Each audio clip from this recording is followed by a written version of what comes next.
CWC ने अपने meeting में कुछ प्रस्ताव पारित किए। हाथी के दांत दिखाने के और खाने के और है। और वैसे में कांग्रेस पार्टी का ये प्रेस कॉन्फ्रेंस कि पुलवामा के समय सर्जिकल स्ट्राइक नहीं हुआ, क्या ये भारत की सेना और वायुसेना के मनोबल को नहीं गिराता है? क्या कहीं न कहीं ये देशवासियों के मनोबल को नहीं गिराता है? मैं ये प्रश्न करना चाहता हूं कि कांग्रेस कोई भी ऐसा अवसर, कोई भी ऐसी कसर क्यों नहीं बाकी छोड़ती जिसमें पाकिस्तान की सेना और पाकिस्तान के सरकार को, पाकिस्तान के आतंकवादियों को ऑक्सीजन सप्लाई जहां होता हो। आप सभी का अभिनंदन है। इससे पहले कि मैं प्रेस कॉन्फ्रेंस आरंभ करूं, गोवा के सिरगांव में श्री लायराई यात्रा के दौरान जिन लोगों की दुखद मृत्यु हुई है और जो हताहत हैं, उनके लिए भारी मन से संवेदनाएं प्रकट करता हूं भारतीय जनता पार्टी की तरफ से, और उसके बाद ये प्रेस कॉन्फ्रेंस हम आरंभ करते हैं। आज का ये प्रेस कॉन्फ्रेंस गंभीर मुद्दे पर है और बहुत ही गंभीर तरीके से इस विषय को मैं रखने वाला हूं। भले ही आतंकी हमलों को कांग्रेस पार्टी गंभीरता से न लेती हो, भले ही देश की जनता की भावनाओं को कांग्रेस पार्टी, कांग्रेस के अध्यक्ष राहुल गांधी जी, पूर्व अध्यक्षा श्रीमती सोनिया गांधी जी और गांधी परिवार देश के लोगों की भावनाओं को ना समझते हो, मगर उनको ये छूट नहीं मिलता है कि देश की सेना के मनोबल को बार बार गिराए, देश के लोगों के संवेदनाओं के साथ खिलवाड़ करें। पहलगाम में जिस प्रकार का पाकिस्तान द्वारा स्पॉन्सर्ड टेररिस्ट अटैक हुआ है, पूरे देश में एक गम का माहौल है। सीडब्ल्यूसी की मीटिंग हुई कल। सीडब्ल्यूसी ने अपने मीटिंग में कुछ प्रस्ताव पारित किए। हाथी के दांत दिखाने के और खाने के और है। सीडब्ल्यूसी के मीटिंग में जो प्रस्ताव पारित हुए, उसके तुरंत बाद कांग्रेस पार्टी ने एक दूसरा प्रेस कॉन्फ्रेंस कराया, और प्रेस कॉन्फ्रेंस एक बहुत ही महत्वपूर्ण राज्य के पूर्व मुख्यमंत्री, एक बॉर्डरिंग स्टेट, उसके पूर्व मुख्यमंत्री श्री चरणजीत सिंह चन्नी जी द्वारा ये प्रेस कॉन्फ्रेंस किया गया।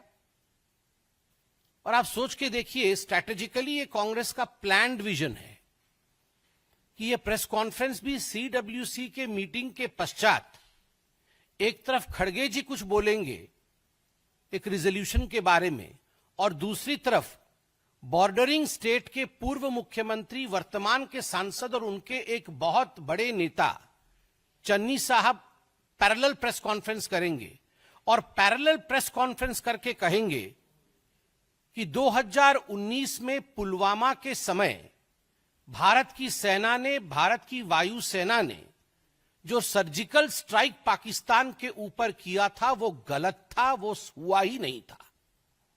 उनके शब्द हैं, मैं पढ़ रहा हूं। आपके देश पर कोई बम गिरा जाए और आपको पता ना चले, कहीं कुछ नहीं हुआ था, कोई सर्जिकल स्ट्राइक नहीं हुआ था, किसी को पता नहीं चला, कुछ नहीं दिखा, और मैंने तो हमेशा इसका सबूत मांगा है, हमेशा। प्रधानमंत्री जी के 56 इंच के सीने के ऊपर भी उन्होंने प्रश्न चिन्ह लगाया और उनके ऊपर टॉन्ट कसा।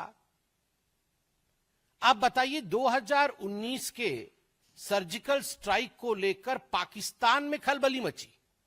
पाकिस्तान के तमाम मंत्रियों ने इस विषय को स्वीकारा। पाकिस्तान के मंत्री और पाकिस्तान के सेना के अधिकारी अभी भी कह रहे हैं कि फिर से सर्जिकल स्ट्राइक न हो जाए। आप लोग जो मीडिया के बंधु यहां बैठे हैं, रोज इस पर डिबेट हो रही है, और आप पाकिस्तान के बड़े अधिकारियों के बयानों को बाई रिकॉर्ड चला रहे हैं, जहां वो खुद कह रहे हैं कि हमें डर है कहीं सर्जिकल स्ट्राइक न हो जाए। कोई कहीं गुहार करने भाग रहा है, कोई कहीं और गुहार करने भाग रहा है। और वैसे में कांग्रेस पार्टी का ये प्रेस कॉन्फ्रेंस कि पुलवामा के समय सर्जिकल स्ट्राइक नहीं हुआ, क्या ये भारत की सेना और वायुसेना के मनोबल को नहीं गिराता है? क्या कहीं ना कहीं ये देशवासियों के मनोबल को नहीं गिराता है? मैं ये प्रश्न करना चाहता हूं कि कांग्रेस कोई भी ऐसा अवसर, कोई भी ऐसी कसर क्यों नहीं बाकी छोड़ती जिसमें पाकिस्तान की सेना और पाकिस्तान के सरकार को, पाकिस्तान के आतंकवादियों को ऑक्सीजन सप्लाई जहां होता हो। हर समय पाकिस्तान के आतंकवादियों को और पाकिस्तान की सेना को ऑक्सीजन सप्लाई करने का काम ये कांग्रेस पार्टी करती है। उनका मनोबल बढ़ाने का काम ये कांग्रेस पार्टी करती है। ये कांग्रेस का एक तरीका रहा है कि ये लिख के कुछ, मुझे तो कहने में किसी प्रकार का गुरेज नहीं है। ये बाहर से सीडब्ल्यूसी और अंदर से पीडब्ल्यूसी है। ये बाहर से सीडब्ल्यूसी है और अंदर से पीडब्ल्यूसी है। बाहर से कांग्रेस वर्किंग कमेटी है,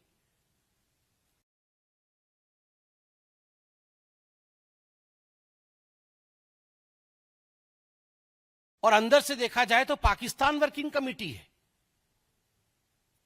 ऐसे तो नहीं हो सकता है ना कि हर दिन एक नेता बाहर निकल के आए और एक प्रेस कॉन्फ्रेंस करे, इंडिया को कोसे, प्रधानमंत्री मोदी जी के खिलाफ बोले और पाकिस्तान के समर्थन में बोल दे।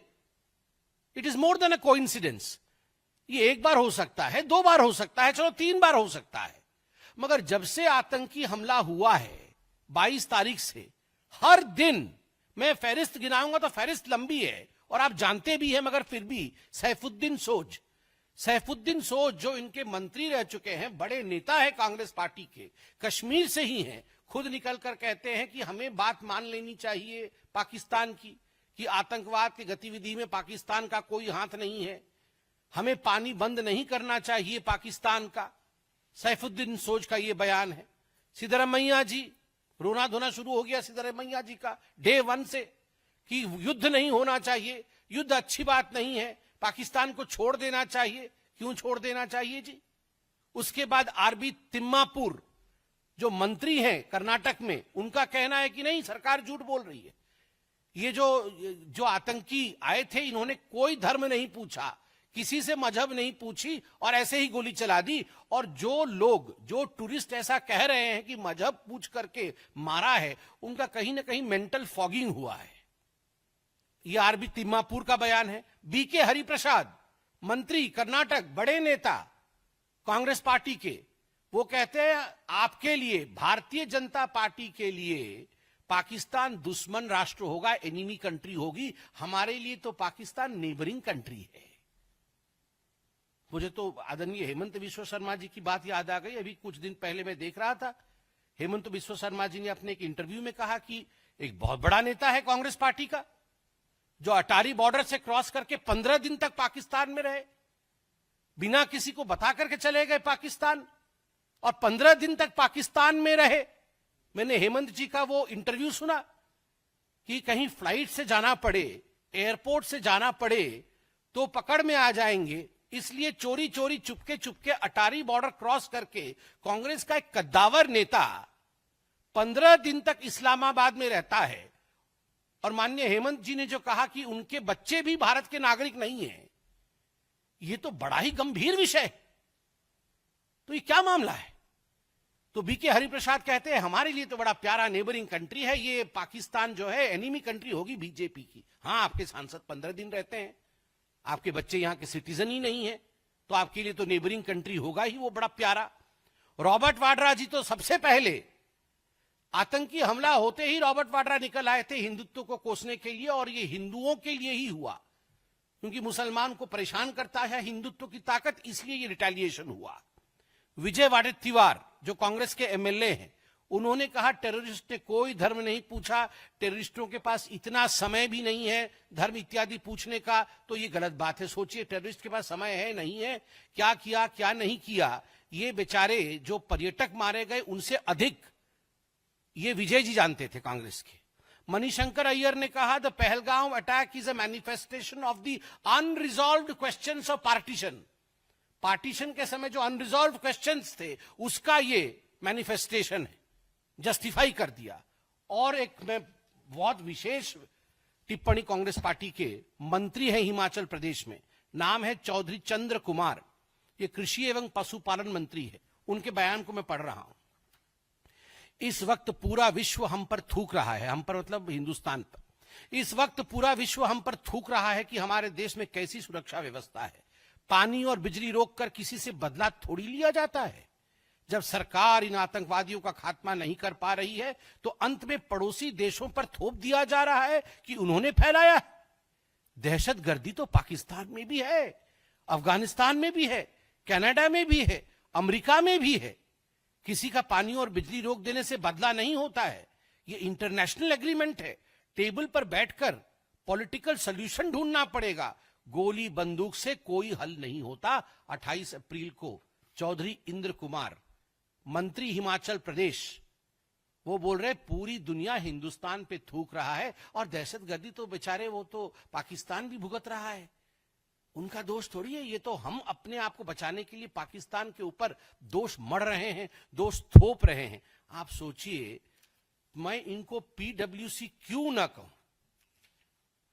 ये बाहर से सीडब्ल्यूसी और अंदर से पीडब्ल्यूसी, बाहर से कांग्रेस वर्किंग कमेटी, और ये तमाम जो फहरिस्त मैंने गिनवाई है, इनके बयान सुनने के बाद ये अंदर से पीडब्ल्यूसी, और फिर कहते हैं रिजोल्यूशन में हमें स्ट्रेटेजी बता दीजिए, हमें स्ट्रेटेजी बता दीजिए, किस समय, कहां, कैसे, किस हथियार से आप क्या करेंगे, ये स्ट्रेटेजी हमें बता दीजिए। वाह, आपको स्ट्रेटेजी बता दे और आप तुरंत पाकिस्तान पहुंच जाए डिक्लेयर करने के लिए कि ऐसा होने वाला है। तुरंत, बिना, मैं आपको गारंटी करता हूं, इनको अगर स्ट्रेटेजी बताई जाए ये पीडब्ल्यूसी वालों को, तो ये बिना समय गवाए कंपटीशन होगा, होड़ होगा इनके अंदर कि पाकिस्तान को पहले कौन बताएगा। ये सारे पीडब्ल्यूसी वाले वहां पहुंच जाएंगे बताने के लिए। और आपने तो देखा ही होगा, यह भी मैं आपको पढ़ के सुनाता हूं। पाकिस्तान के पार्लियामेंट में सैफुल्ला अब्रू, जो कि सीनेटर हैं पीटीआई के, सैफुल्ला अब्रू ने क्या कहा है, मैं अभी पढ़ देता हूं।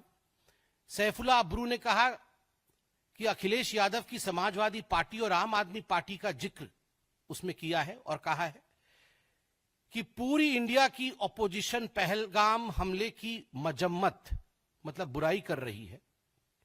चाहे वह दिल्ली की आम आदमी पार्टी हो या फिर उत्तर प्रदेश की समाजवादी पार्टी, कोई मोदी का साथ नहीं दे रहा, सभी विरोध कर रहे हैं। किसी ने मोदी को सपोर्ट नहीं किया। सभी ने कहा कि ये तुम्हारा वाकया है, तुम पहले ही मुसलमानों के खिलाफ हो और अब तुमने अपने आप को ढकने के लिए कोई कवर तुम्हें नहीं देगा। वहां जय जयकार हो रही है अखिलेश यादव की, वहां जय जयकार हो रहा है अरविंद केजरीवाल का पाकिस्तान के पार्लियामेंट में। तो राहुल गांधी ने सोचा, अरे ये हम रावलपिंडी अलायंस वाले, हमारे दो लोगों का तो बड़ाई हो चुका है, तो हम पीछे क्यों ठहरे। चन्नी जी को छोड़ा कि सीडब्ल्यूसी की मीटिंग के बाद तुरंत आप प्रेस कॉन्फ्रेंस करिए, हमारी भी जय जयकार हो वहां पर। अब देखिए, कल से राहुल गांधी की, वैसे ही राहुल गांधी की जय जयकार बहुत हो रही है पाकिस्तान में, कल से उनके सीनेट में भी शुरू हो जाएगा जय जयकार पाकिस्तान में राहुल गांधी का। तो आप सोच के देखिए ये किस प्रकार के लोग हैं और देश के खिलाफ किस प्रकार का माहौल ये पाकिस्तान वर्किंग कमेटी बना रही है। हिंदुस्तान की जनता देख रही है, हिंदुस्तान की जनता इन देशद्रोहियों को जवाब देगी और मोदी जी आतंकवादियों को जवाब देंगे। धन्यवाद।